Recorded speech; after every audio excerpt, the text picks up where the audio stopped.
আসসালামু আলাইকুম ভিউয়ার, জাপানি ভিসার আরো একটি নতুন ভিডিওতে আপনাদের সবাইকে স্বাগতম জানাচ্ছি। অলরেডি আপনারা অনেকেই শুনেছেন বাংলাদেশ থেকে 1 লক্ষ কর্মী নিতে চাচ্ছে জাপান। এটা কোনো গুজব নয়, একদম সত্যি।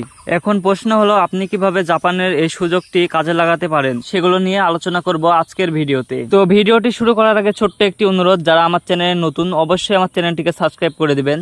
জাপান সরকার জানিয়েছে যারা জাপানি ভাষা বলতে পারে তাদেরকে জাপানে কর্মী হিসেবে নেওয়া হবে। তবে জাপানি ভাষার 4টি লেভেল আছে, যারা এই 4টি লেভেলে পাস করতে পারবে তারা জাপান যেতে পারবে। এই 4টি লেভেলের ওপর বেসিক কিছু পরীক্ষা নেওয়া হবে, পরীক্ষায় উত্তীর্ণ হলে আপনি জাপানে যেতে পারবেন। এখন আমরা আলোচনা করব কোন কোন কাজগুলো জানা থাকলে আপনি জাপানে যেতে পারবেন এবং জাপানে কোন কোন সেক্টরে কর্মী নেওয়া হচ্ছে।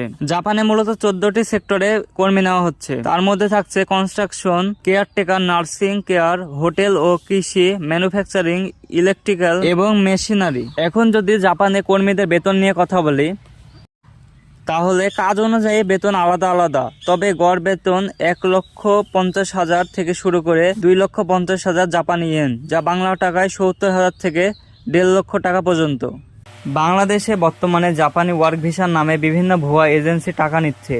আবার বিভিন্ন এজেন্সি 4 থেকে 5 লক্ষ টাকার কথা বলছে, কিন্তু সরকারিভাবে খরচ হতে পারে 1 থেকে 1.5 লক্ষ টাকা। তবে এখন পর্যন্ত সরকারিভাবে কোনো রকম কোনো ভিসার কার্যক্রম শুরু হয়নি। সরকারিভাবে এর কার্যক্রম শুরু হলে, এছাড়া সবকিছু অফিসিয়াল আপডেট পেতে অবশ্যই বিএসএল এর ওয়েবসাইটটি আপনাকে ভিজিট করতে হবে অথবা আমাদের চ্যানেলের সাথে যুক্ত থাকতে হবে। তো আজকের ভিডিও এই পর্যন্তই। আমার ভিডিওটি যদি আপনার ভালো লেগে থাকে তাহলে অবশ্যই আমার চ্যানেলটিকে সাবস্ক্রাইব করে পাশে থাকা বেল আইকনটি অলে প্রেস করে দিবেন।